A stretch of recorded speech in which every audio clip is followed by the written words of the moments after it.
I'm Björn Fahller. I do C++, I tinker with software. Last chance to ruin the impression of an otherwise good conference, I think. Have you enjoyed it so far?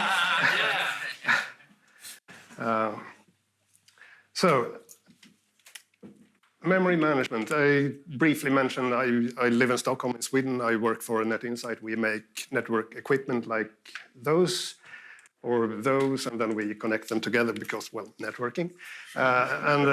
We make everything, mechanics, electronics, program FPGAs, the network stack, services, network management systems, the lot. Which is quite impressive for a small company. But let's not talk about that. Let's talk about memory. Memory management is an interesting topic, I think, because you can have a really long career in C++ and never, ever having to worry about memory management at all. So, for example, I'm fairly new to C++. I landed my first C++ development job in '94. The first time I needed to think about memory management was, I believe, in 2019, maybe 2018. So there were a good many years when this was absolutely not an issue. And with some other domains of C++ software, memory management is one of the fundamental cornerstones of architecture. It is what makes or breaks a product. So it's interesting, I think. So why is this? Well, it all comes down to the heap. And by the heap, I mean the free store, not the data structure.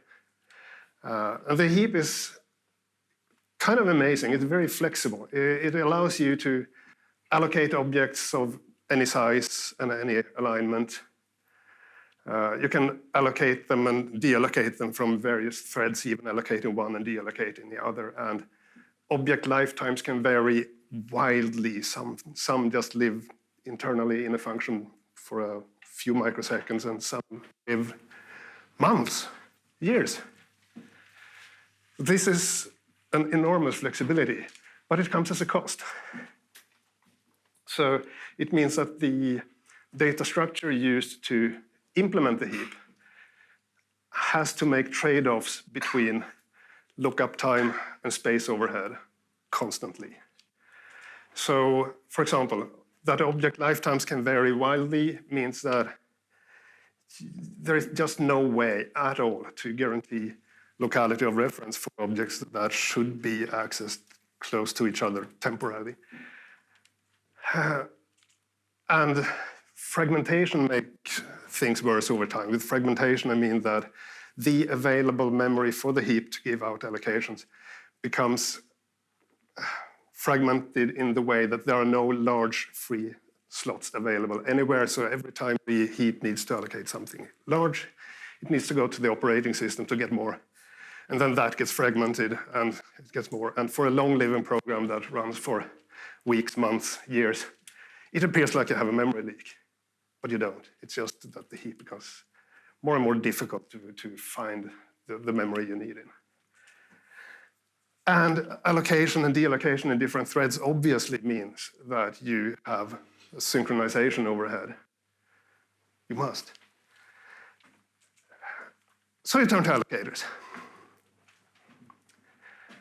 Any of you experienced with using or implementing allocators in C++? Yeah. Did you have a very good time? Yes.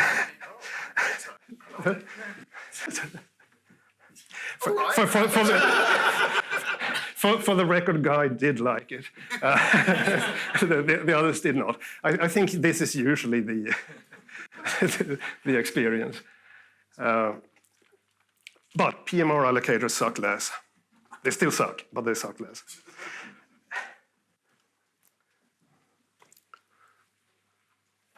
So, what are PMR allocator? PMR, Polymorphic Memory Resource.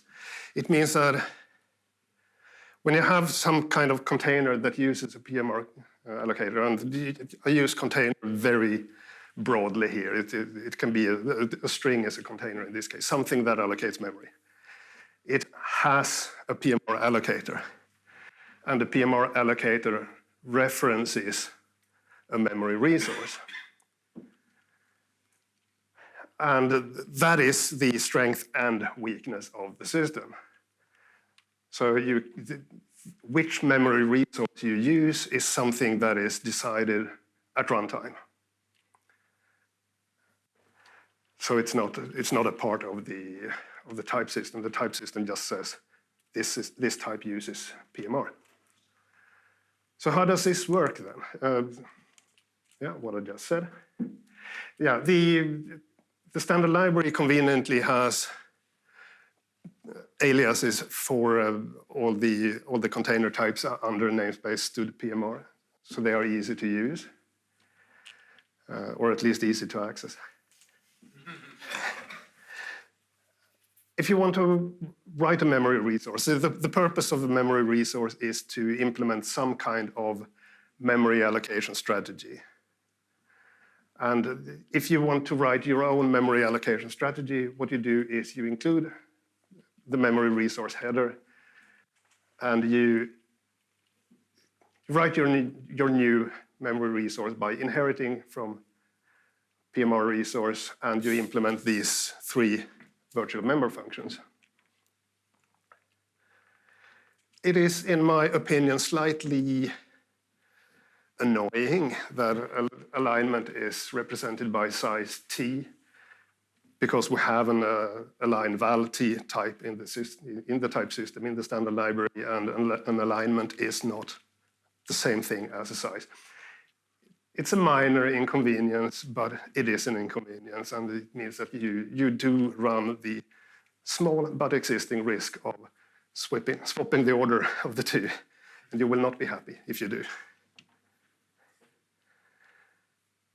So let's write the tracing resource, something that the only thing it does is to say what is happening when you use it. So I have a tracing resource that you initialize with an O stream. And the doAllocate member function uses the aligned version of operator new. That's where you see this cast now from size t align to std align val t, because that is used by the operators. Likewise with do deallocate, and obviously, since the purpose of this is to trace what is happening, both the do allocate and do deallocate traces the result of the call. And you also need this do is equal. I will come back a little bit later to why this one is important, but it is used by standard library implementations, containers primarily, to determine if it has 2 pointers to PMR memory resource to see, or do these represent the same allocator or not? A prime example of something that is absolutely equal is something that is completely stateless, because then you can have as many instances as you want, and it doesn't matter. The meaning of is equal is that if you have 2 instances and they are equal, then what one allocated, the other should be able to deallocate. So, that was a few years ago, but it's still a good one.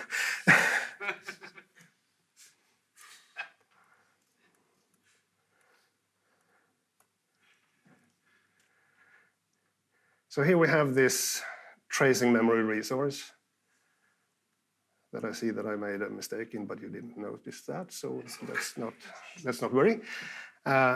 So I created a tracing resource with std cout. I created PMR vector of PMR strings with this memory resource. And we place back 2 strings.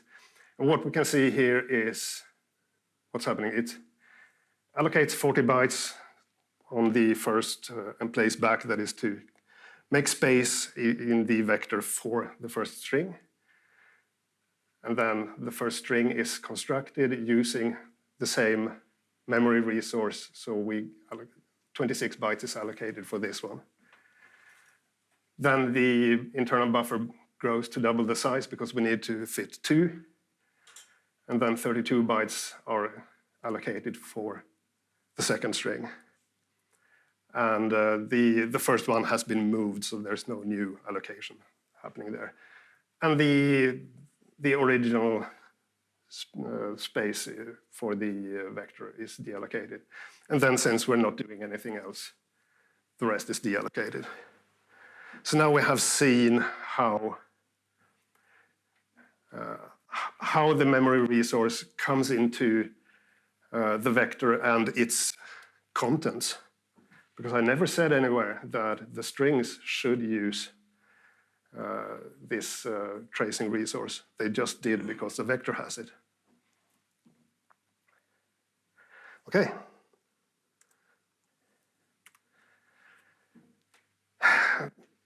Kind of obvious, but it is very important that your memory resource outlives the container that it uses. Otherwise, the container will call member functions on the rotting corpse of what once was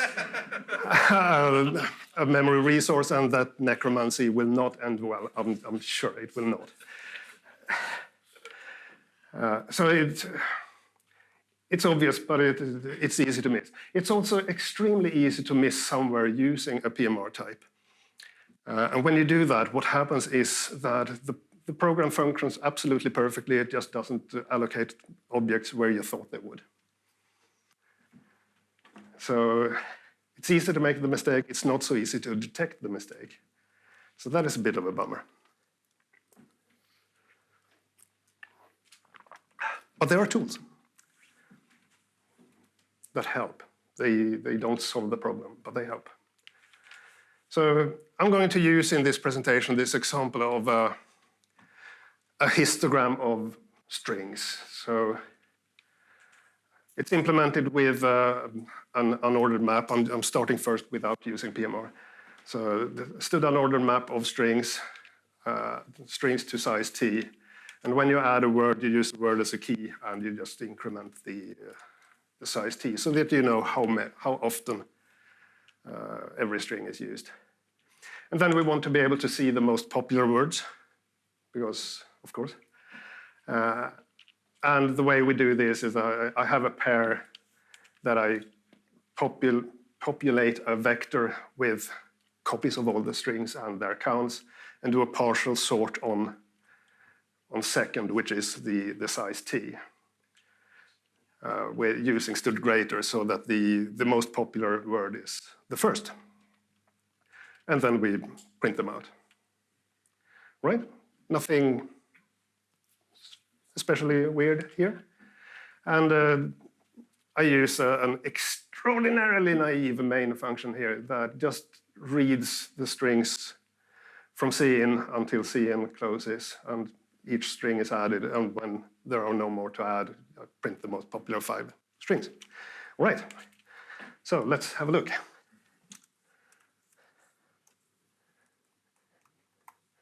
So here's this program, the same as you just saw.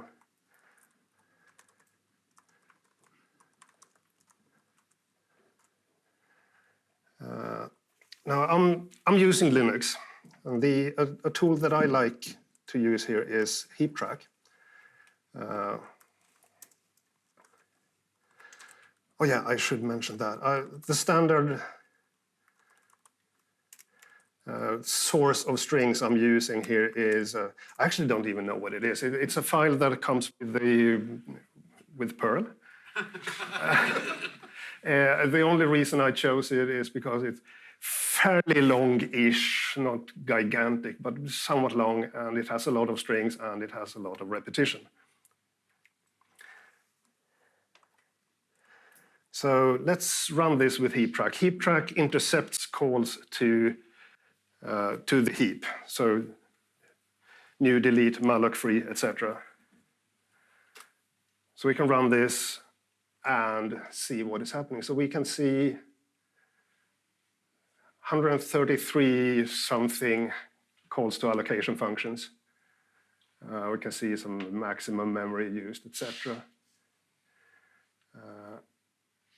One thing I think is fun to look at is the allocation sizes that are used by the programs. We can see there are very many in the range of 33 to 64 bytes, 80,000 something, and quite a few between 17 and 32, and very little else. Okay.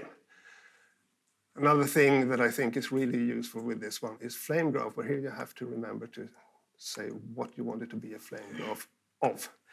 Flame graph of allocations. So the way to read this flame graph is that the wider something is, the more of whatever it is, in this case allocations, there are. And the height is just the call stack. So we can see that that was not what I intended to press.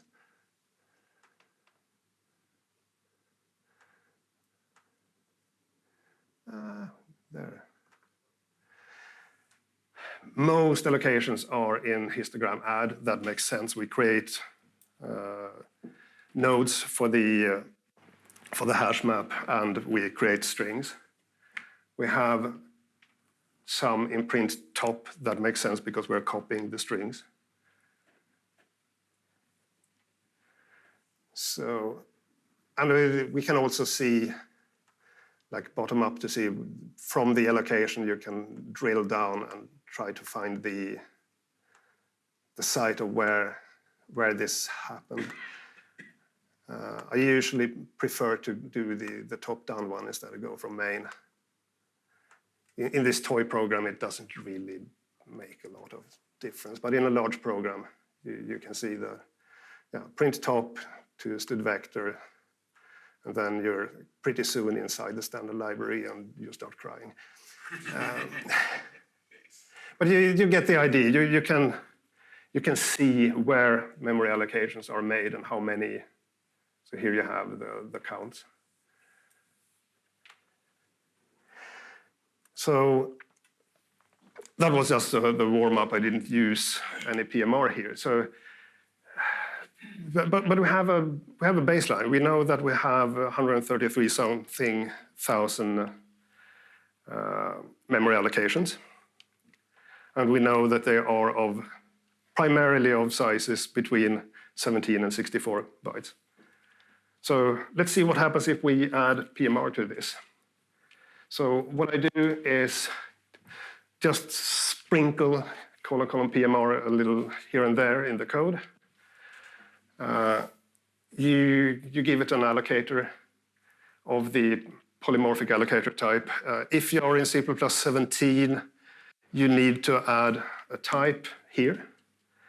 But from C++20 onwards, just use the empty diamond and your life is much easier. So let's do this. Let's have a look.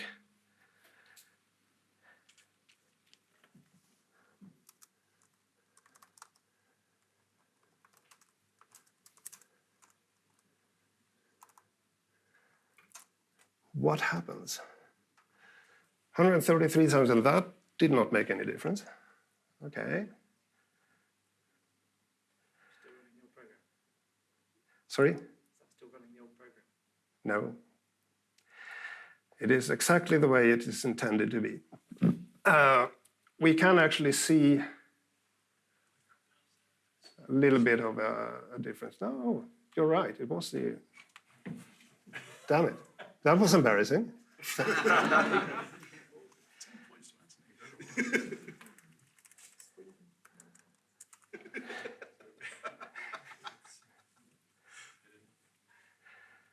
Yeah, that's what happens when you stand on a stage and try to do intelligent things. It doesn't work. Don't worry. Yeah, but if we now look at the flame graph, so it actually is, going back to the summary first, it actually is exactly the same. There are the same number of allocations. But looking at the flame graph, we can actually see a difference. We see that, for example, histogram add, it goes through PMR memory resource allocate, etc. That uses operator new. So we haven't gained anything other than a little bit of an insight in what is happening.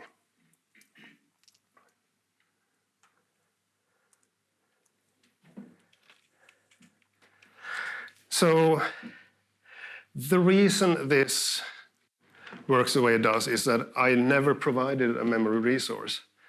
And the default memory resource is the new delete resource, that every time you call do allocate, it goes to new. Every time you call do deallocate, it goes to delete. So, of course, there is no difference. But we did actually see it being used. So we know that it did something, it worked, for some definition of work. So the standard library has these memory resources included, and as I mentioned, you can write your own. New delete resource, you just saw that one. The null resource is very interesting because it always fails with everything you try to give it to do.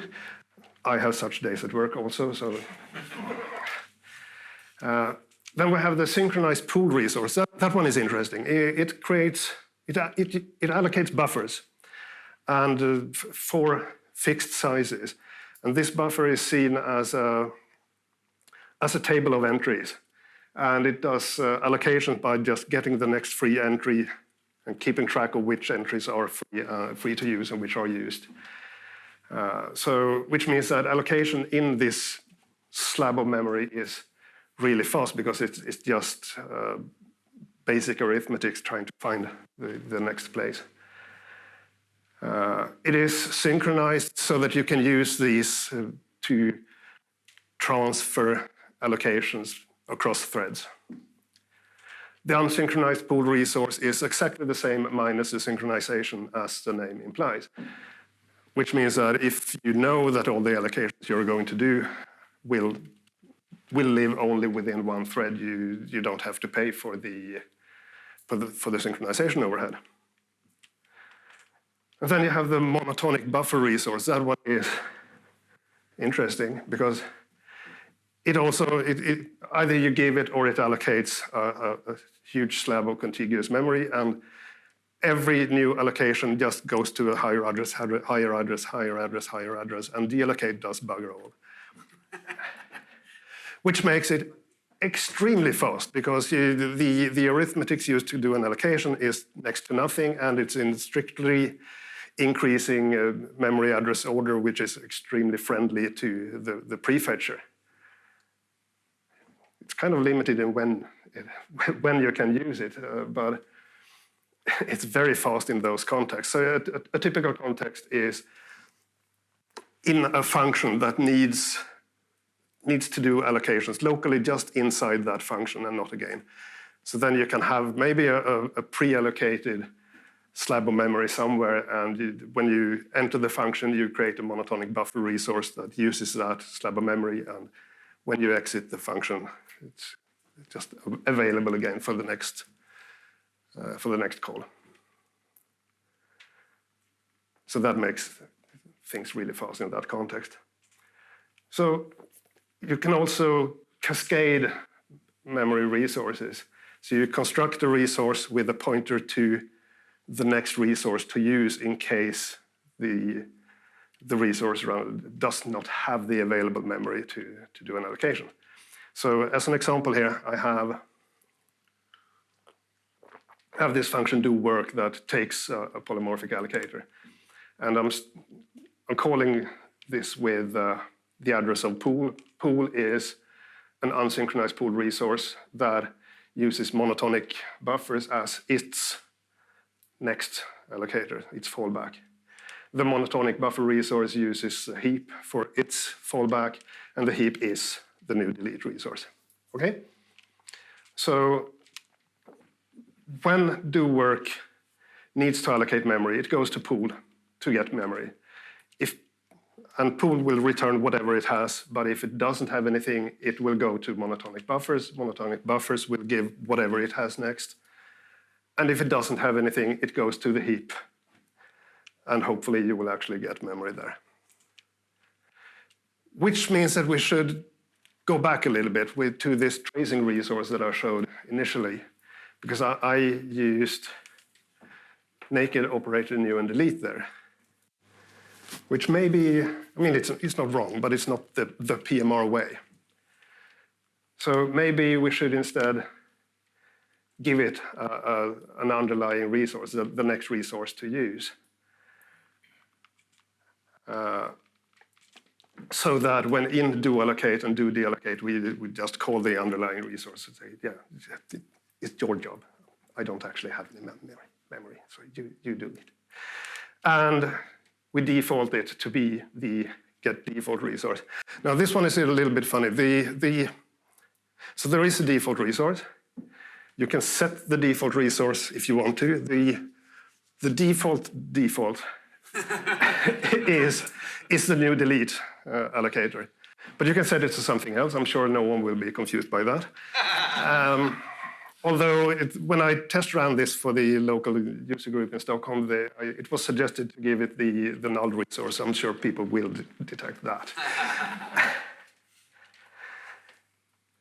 So back to this histogram, where we used PMR but didn't actually get any benefit of it. We should try to think a little bit of what allocators should this word frequency histogram use. And I choose to use the unsynchronized pool resource for two reasons.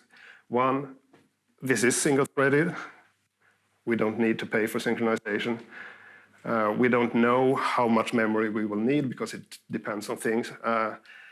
And we also saw from the first test run that almost all allocations are in two slots between 17 and 32 or between 33 and 64 bytes. So the pool resource seems like a good fit. So let's have a look.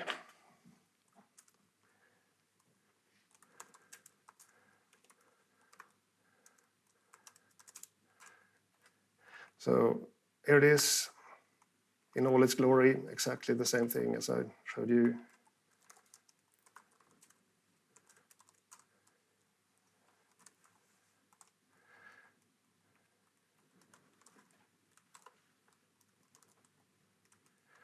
Remember to change it to 2 here. All right. So the cost to allocations shrunk a lot. It used to be 133,000 something, and now it's 29,000 something. That is more than a factor of 4. So that is, it's decent. Where are the allocations? Where are the allocations?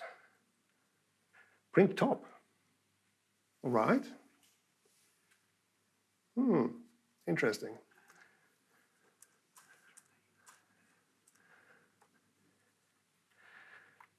So what happens in print top that causes it to get so many allocations? Oh, haha, stupid.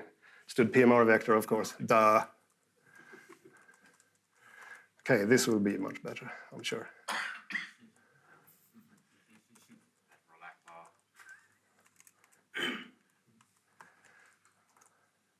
Did you pass your resource to it?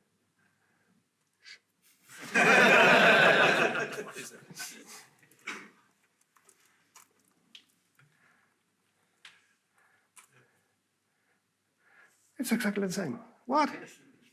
You need to set the global resource. I need to set the global resource. No, that is the wrong answer. You go out, stand in the corner. No, okay, so it is the same. It is.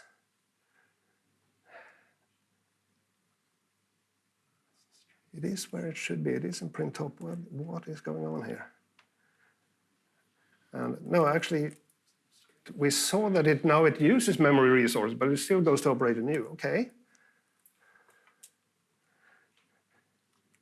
I did not give it a memory resource to use. Okay, so let's do that.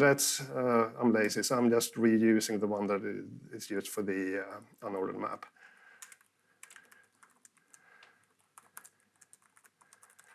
Like so, okay.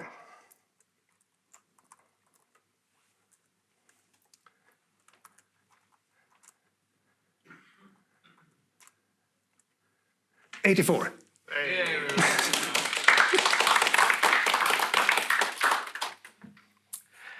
So if this was a real-world program where the cost of doing memory allocations was severe, we have made a huge win here. This is gigantic. Of course, this is with iStream, so, but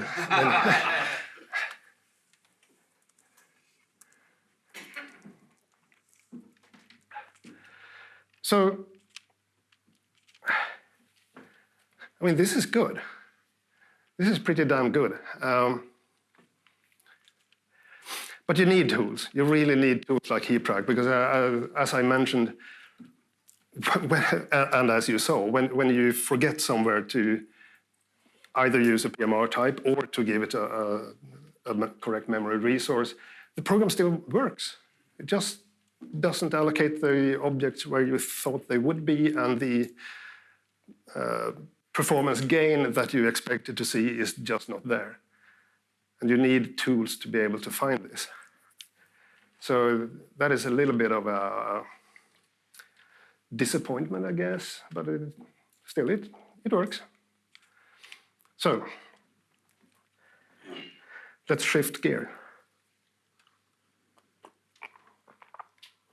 I showed you how to use PMR allocators with the standard library types, but your program probably uses types that you write yourself. So here, instead of using std_pair, I propose using a counted string class that it has a PMR string. You can construct it from a PMR string, of course, and get the values and comparison and so on. Let's have a look.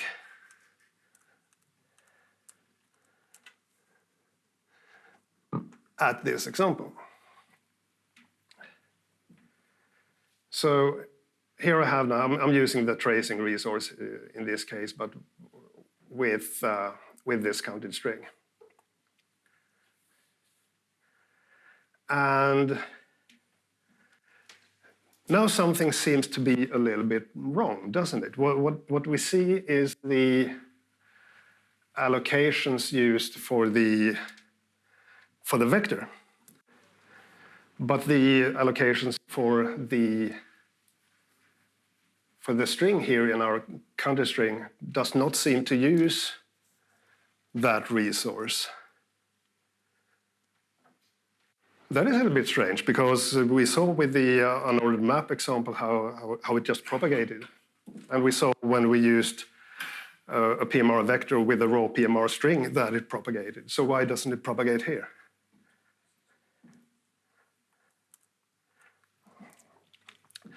So you need to do a few things to your type to tell the PMR system that your type is the PMR type. And to do that, first of all, you need a public allocator type, and it really should be the polymorphic allocator with just the empty diamond if you're on 20 or later. And it needs constructors with the allocator as the last argument.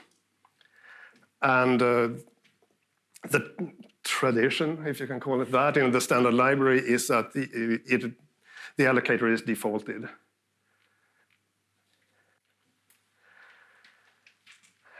Which makes a little bit of a problem if you have variadic constructors that you don't really know how many elements, and then in the end you have something that is defaulted. That doesn't make sense. So for variadic constructors, you have as first argument have something that is std allocator arg t, and then an allocator type, and then comes all the rest of the parameters. And you'll need two funny little things, or at least one of the two funny little things. You need a copy-like constructor with an allocator. We'll come back to that one very soon. And a move-like constructor that also takes an allocator. So now our counted string is not as pretty anymore. So what we have is, I have this allocator type.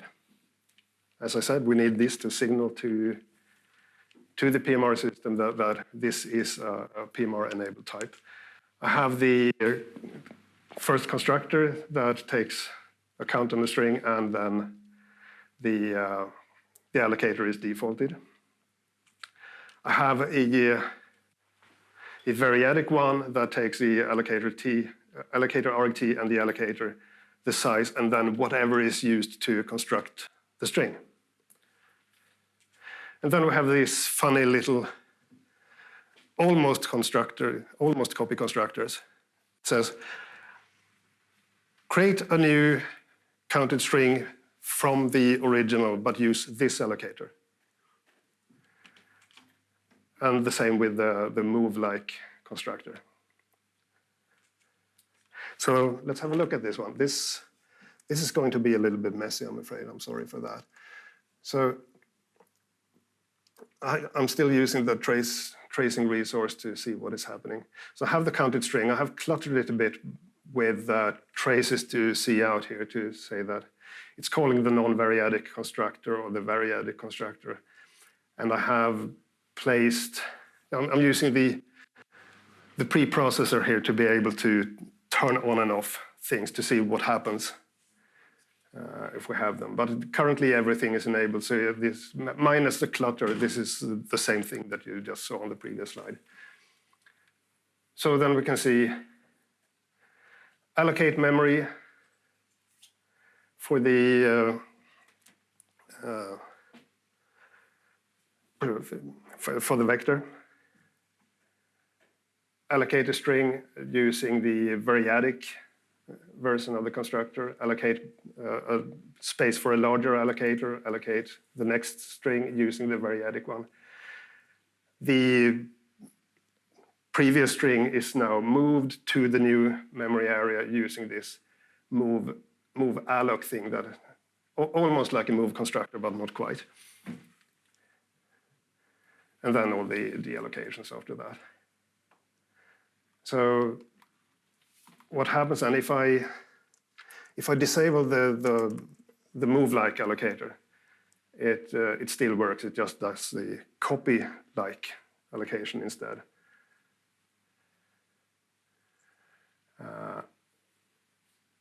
But here's a funny thing. If I also remove the copy-like allocator, I get this extremely succinct and clear message here that tells us exactly where things went wrong.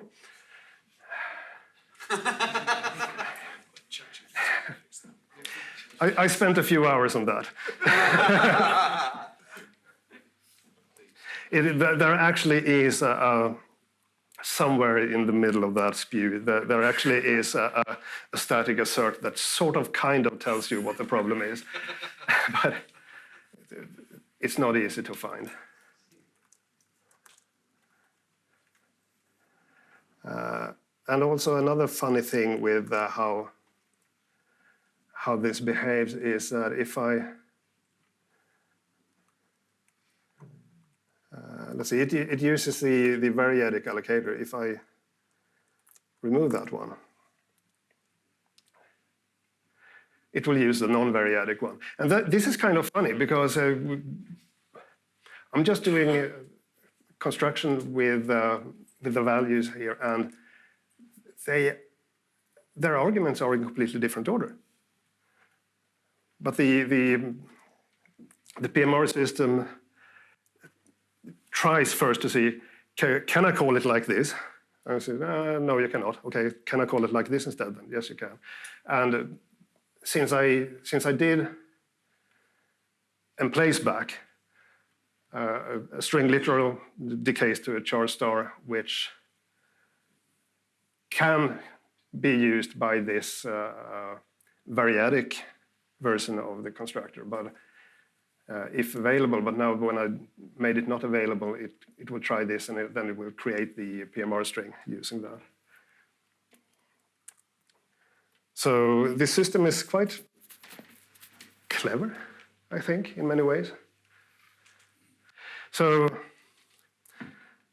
I did this way too fast. Shall I do it again?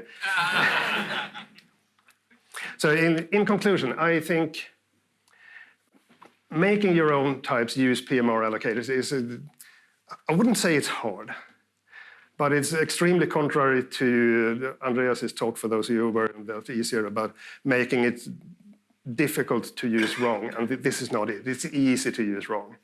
So it's easy to make mistakes. Using PMR types with the standard containers is really easy. Just colon PMR and give it a memory resource and you're done, it works. It's extraordinarily flexible. This is where I came up with this name, my most malleable memory management, because since it is a runtime decision of which objects are allocated using which memory resource, which memory allocation strategies, is something you can just plug in different allocators here and there wherever you want to. So one type uses one allocator in one context where it makes sense, and the exact same type it uses 3 different allocators of the same type just to get things in contiguous memory order somewhere else. And this is great. This is an enormous flexibility when you write your programs where memory management is important. But as you have seen, memory usage, the allocation strategy, it's extremely opaque. When you make mistakes, not when, not if, you don't immediately see it. You need tools to be able to discover this. So, of course, one thing you can do, at least if you're talking about writing your own types, how they work, or actually with every usage, you can write unit tests where you have some test memory resource that you check that it was called in the way you intended. But these are not the tests you really want to have, because it tests extremely internal things about the objects. It doesn't test the work they do. It tests that they allocate their internal data the way you hope they would, which means that if you have reason to change that, you have a large test suite to reconstruct. And that is not fun, but I think that is the least bad thing that I have thought of, other than just run it with, for example, Heap track and analyze yourself and see what happens. So PMR is not a panacea for your memory management needs, of course. There are drawbacks. I would say primarily there are a few drawbacks. There is one that everybody immediately recognizes, and then there are a few that actually are important.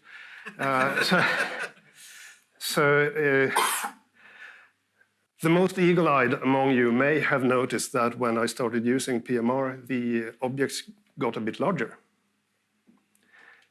So this unordered map has now a PMR allocator, which is a pointer to a memory resource. And every single string allocated in that unordered map also has a PMR allocator, which is a pointer to exactly the same memory resource. So your memory consumption will increase when you use PMR. That is just how things are. This, of course, may lead you to maybe want to create your own data structure instead of using the standard library. Now, there is a cost, quite a substantial cost. But you can of course write your own version of a very special kind of unordered map specifically for strings and do all the memory allocation for the strings by hand inside that data structure, and the users will think it's perfectly all right. And but it's a lot of work. It's a huge amount of work. The problem that everybody sees, well, not everybody, most people sees, is that memory resource allocation, deallocation calls are virtual function calls. You get the cost of a virtual dispatch. I think that in most cases this will actually not really matter because you're making a heck of a lot of calls. Because if you're not making a heck of a lot of calls, you shouldn't be using a memory allocator to begin with. Which means that the vtable for your memory resource will be in hot cache, whereas the memory that you hand over to actually fill something into from the allocator will be in cold cache, most probably. So I don't think that is usually a problem. I'm sure someone will have a situation where this is a breaking deal, but I would like to think that it's unusual. So I believe that if you find yourself having the need for memory management, start with PMR, because the cost of doing so is so low compared to everything else you can do. If you find out that the downsides of PMR are more than you can bear, then sorry, then you have to do something else. But I really think that in most cases it will suffice.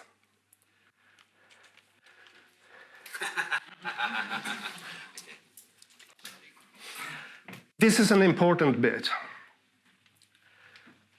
A PMR allocator never changes its memory resource. This includes when you do a move assignment. It does not get the memory resource from the source you assigned from, moved from. So if operator equal, which is the is equal member function, if it says the memory resources are the same, that is that one memory resource can deallocate what another allocated, then you get a perfectly normal move assignment where you just steal the pointers and everything is blazingly fast. Otherwise, you get element by element move assignment with the new allocator or the new memory resource. So this is important.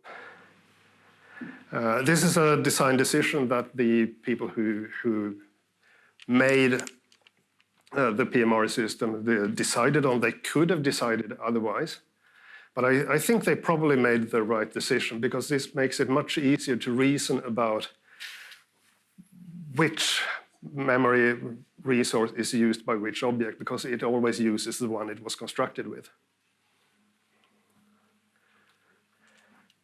If you want to learn more about this, Jason Turner had a mini-series about PMR, 6 videos. Have a look at them. They are good. They are like 10-ish minutes each, and they give you a lot of information about how to use them.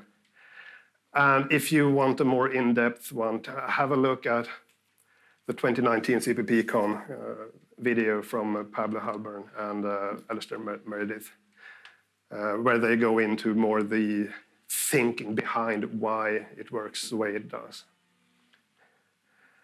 And with that, I'm done. Thank you very much.